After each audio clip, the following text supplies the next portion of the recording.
हे what's up guys, welcome back once again. तो दोस्तों, आज की स्टोरी जो हम एक्सप्लेन करने जा रहे हैं वो एक ऐसे शख्स की है जो अपने पिता को बचाने के लिए पृथ्वी से लाखों करोड़ों किलोमीटर दूर दूसरे प्लैनेट पर पहुंच जाता है। परंतु इस अनजान जगह पर वहां कैसे वो सरवाइव करता है और उसके साथ क्या कुछ होता है, ये जानकर आप दंग रह जाएंगे। तो इसके लिए बने रहिए वीडियो के अंत तक। हमारी इस कहानी की शुरुआत एक युद्ध से होती है जो जनरल हैच और जनरल लैंग में हो रहा है। ये लड़ाई टक्कर की होती है जिसमें बदकिस्मती से जनरल हैच की हार हो जाती है और अपनी इस जीत की खुशी पर साल में एक बार जनरल लैंग इस दिन को डे का लिबरेशन यानी कि मुक्ति दिवस के नाम पर मनाया जाता है। ये दिन लैंग के और उसके सैनिकों के लिए काफ़ी स्पेशल होता है। फिर हमें एक कैंप का दृश्य दिखाया जाता है जिसमें युद्ध में बचे जनरल हैच के साथियों को बंदी बनाकर रखा गया है। यहाँ इन लोगों से मजदूरी कराई जाती है और हर इंसान के मुंह में एक अजीब तरीके की डिवाइस लगाई गई है जिसकी वजह से ना तो वो एक दूसरे से बात कर पाते हैं ना ही कुछ खा पाते हैं, बस लिक्विड पीकर काम चलाते हैं। इस सो कॉल्ड जेल में एक बहुत बड़ा टरबाइन चलता है जो बड़ी से बड़ी चीज़ को मिनटों में पीस कर उसका चूरमा बना देता है। इसी टरबाइन से सभी कैदियों को बांधा गया है ताकि हल्की सी भी बगावत होने पर उस कैदी को फौरन उस टरबाइन में पीस दिया जाए। इस दौरान वहां जनरल लैंग के सैनिक आए हुए होते हैं। दरअसल इस टरबाइन को चलाने वाली मशीन में कुछ खराबी आ गई है और वो उसे ठीक करने आए हैं, परंतु उसे ठीक करना इनकी बस की बात नहीं। और फिर वो मशीनों के जानकार एक कैदी की कॉटलैंड को बुलाते हैं जो कि इस मशीन को ठीक भी कर देता है। अब हम वहां पर आए एक नए कैदी को देखते हैं। सभी गार्ड उसी में व्यस्त होते हैं। तभी ये कैदी मौका पाकर एक सुरक्षा कर्मी पर हमला कर देता है। वो उसे काफ़ी मारता है, लेकिन अचानक एक सिपाही टरबाइन को ऑन कर देता और कैदी के पैरों पर लगी जंजीर उसे धीरे धीरे टरबाइन में खींचकर मौत के घाट उतार देती है। और इसे देखकर वहां पर बाकी कैदी भी सिपाहियों पर हमला करने लगते हैं जिससे चारों तरफ अफरा तफरी मच जाती है। लेकिन एक सिपाही मशीन की बटन को सेट करके सभी कैदियों के पैर में लगी जंजीरों को टरबाइन की तरफ खींचने का प्रोसेस कर देता है जिससे एक एक करके सभी कैदी उसमें गिरते जा रहे थे। ऐसे में काई उनको बचाने के लिए मशीन की बटन रीसेट करने की कोशिश करता है, लेकिन इससे पहले कि वो कुछ कर पाता मशीन उसे भी खींचने लगती है। अब काई खुद को बचाने के लिए नज़दीक पड़ी एक मशीन गन से जंजीर को तोड़ने की कोशिश करता है, मगर इसमें भी नाकाम रहता है। फिर खुद को जिंदा रखने के लिए वो गन से अपने पैरों पर ही गोली चलाने लगता है जिससे उसकी जान तो बच जाती है, पर वो एक पैर से विकलांग हो चुका था। वो धीरे धीरे किसी तरह अपने आप को संभालते हुए टरबाइन को बंद करता है और फिर वहीं पर बेहोश होकर गिर जाता है। कुछ समय बाद अब काइल की आंख खुलती है तो वो खुद को एक कमरे में सोया हुआ पाता है। उसके सामने कोई और नहीं बल्कि जनरल हच बैठे हुए थे। हच ही वो कैदी थे जिन्हें कुछ सेकंड पहले हमने कैंप में आते हुए देखा था। अब काई की बदौलत वो आज़ाद है। काई अपने पैरों की तरफ देखता है और उसे एक आर्टिफिशियल लेग मिलता है। साथ ही हच एक मशीन के जरिए उसके मुंह पर लगा हुआ डिवाइस भी निकाल देते हैं जिससे अब वो बोल सकता है। इसके बाद हच काई को एक काम सौंपते हैं जिसमें उसे एक स्पेसशिप में जाकर जनरल लैंग से जुड़ी कुछ ज़रूरी जानकारी इकट्ठा करके उस तक पहुंचानी होगी ताकि हच लैंग के बिछाए हुए साम्राज्य को ख़त्म कर सके। साथ ही साथ काई के पिता को छुड़ाने का भी वो वादा करता है जो कि अभी भी लैंग के कब्जे में है। अब लिबरेशन डे के दिन उन्हें मौत की सज़ा सुनाई गई है और इसीलिए उससे पहले उन्हें बचाना होगा। अब काई अपने पिता के लिए लैंग की सारी शर्तों को मान जाता है, मिशन की तरफ निकल जाता है जहां पर हमें एक स्पेसशिप दिखाया जाता है।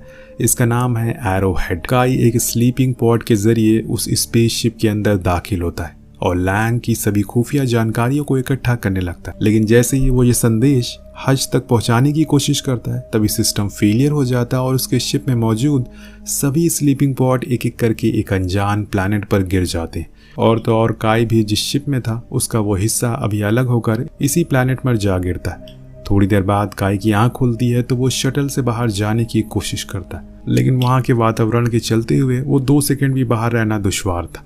वो भागकर शटल में वापस आता है तो देखता है कि बस 12% ही ऑक्सीजन बची है, यानी कि अब उसकी मौत पक्की है।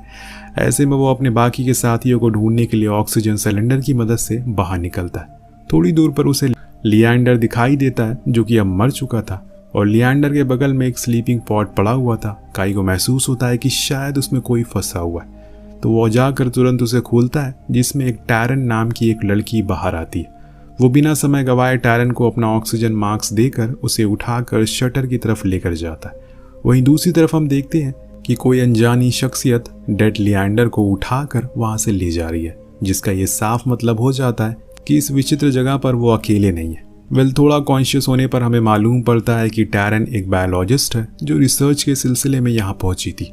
उसे समझ आ जाता है कि स्पेस शटल के अंदर गैर कानूनी तरीके से दाखिल होने वाला शख्स कोई और नहीं बल्कि काई था, जिसकी बेवकूफ़ी से शायद वो यहाँ पहुंच गई।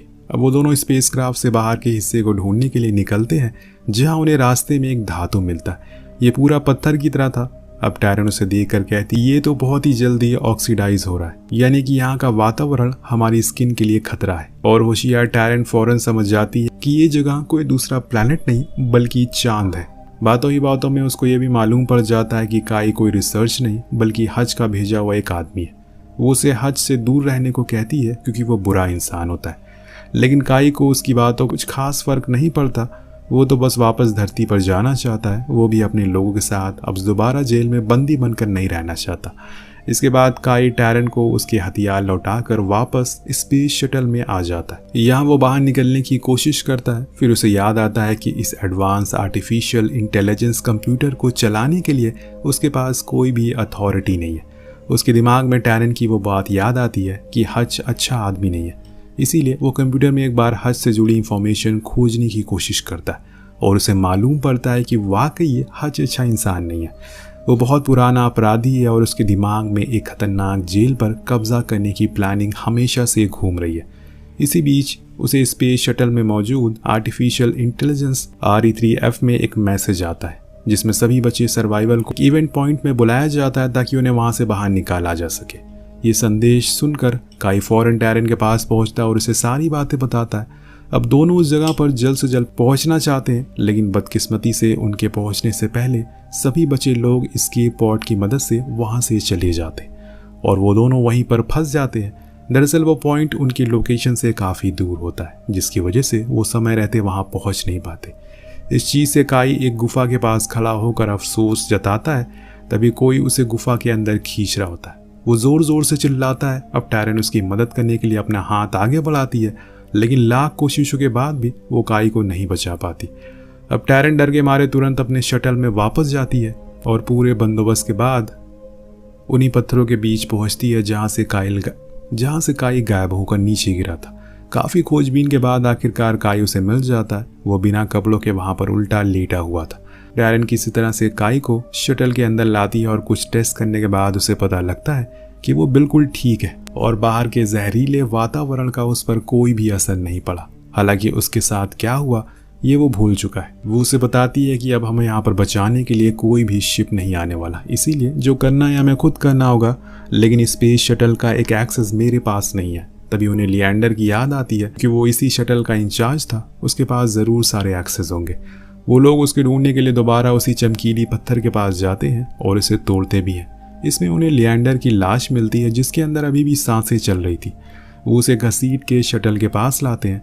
लिएंडर की आंखों से मशीन को स्कैन करके उसका एक्सेस हासिल कर लेते हैं। फिर वो जाकर नीचे इंजन को स्टार्ट करते हैं और यहीं पर टैरन काई को बताती है कि वो उसे बचपन से जानती है। उन दोनों के पिता एक साथ काम किया करते थे और उससे ये भी कहती है कि जिस तरह तुम्हारे और मेरे पिता एक अच्छे दोस्त थे, उसी तरह हम दोनों भी एक बहुत ही पक्के दोस्त बनेंगे और एक दूसरे का साथ देंगे।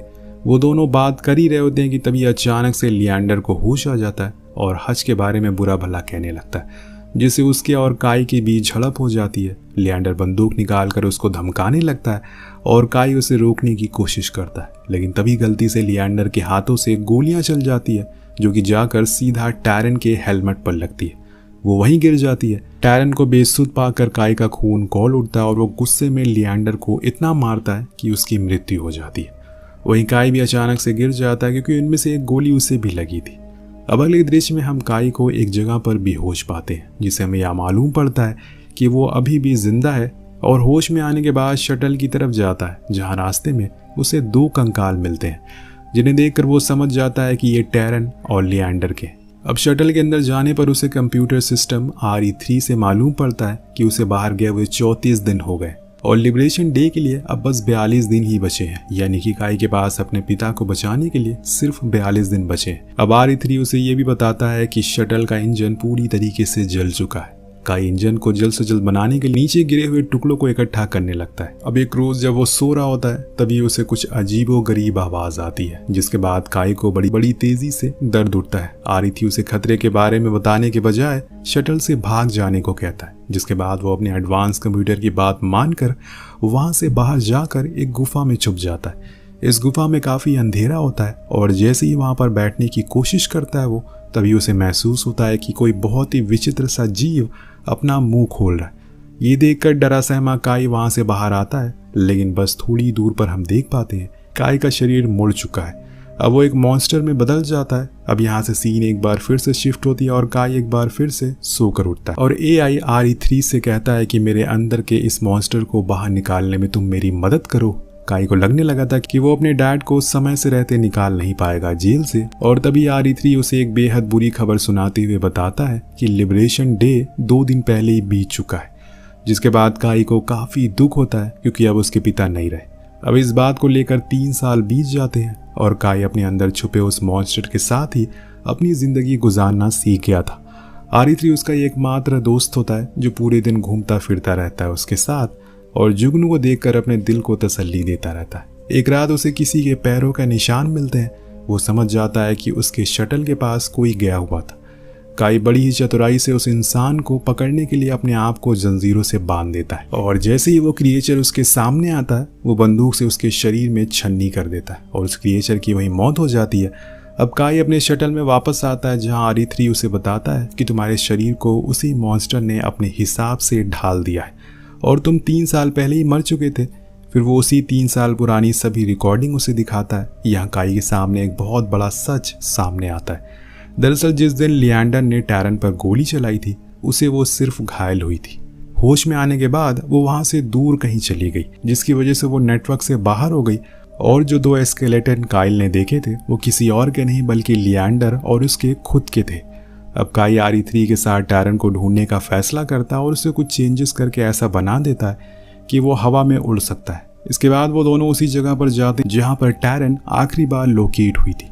अब चलते चलते वो लोग एक गुफा के अंदर पहुंचते हैं, परंतु काई चाहकर भी इस गुफा को स्कैन नहीं कर पा रहा था। उसे मालूम ही नहीं चल रहा था कि उसके अंदर क्या है और ऐसे गुफा के अंदर मौजूद हाईली इलेक्ट्रोमैग्नेटिक वेव्स की वजह से हो रहा था। इस दौरान वहाँ एक क्रिएचर आता है और वो काई पर हमला करता है। हालांकि काई उसे बचने में कामयाब हो जाता है और उसे दोबारा से घायल कर देता है। इसके बाद गुफा के अंदर एक बहुत ही तेज आवाज आती है जिसे सुनना काई के बस की बात नहीं थी। वो अपने कानों को जोरों से बंद कर लेता है और जब सारा माहौल शांत होता है तो वो थोड़ी ही दूरी पर अपनी और लिएंडर की रीजनरेट बॉडी के पत्थरों के बीच में पाता है। वो लिएंडर की बॉडी को पूरी तरीके से खत्म कर देता है जिससे वो क्रिएचर भी मर जाता है, परंतु काई अपनी बॉडी को नहीं मार पाता। अपनी बॉडी के नज़दीक उसे एक मैग्नेटिक पैर भी मिलता है जिसके अंदर मौजूद एक ग्रेनेड की वजह से उसमें से इलेक्ट्रोमैग्नेटिक वेव्स आ रही थी, यानी कि ये सारी की सारी साजिश हज की थी। वो बस काई का इस्तेमाल कर रहा था। वो धीरे धीरे सब समझ चुका था और तभी वो आसमान से बहुत सारे स्केप पॉट उसे दिखाई देते।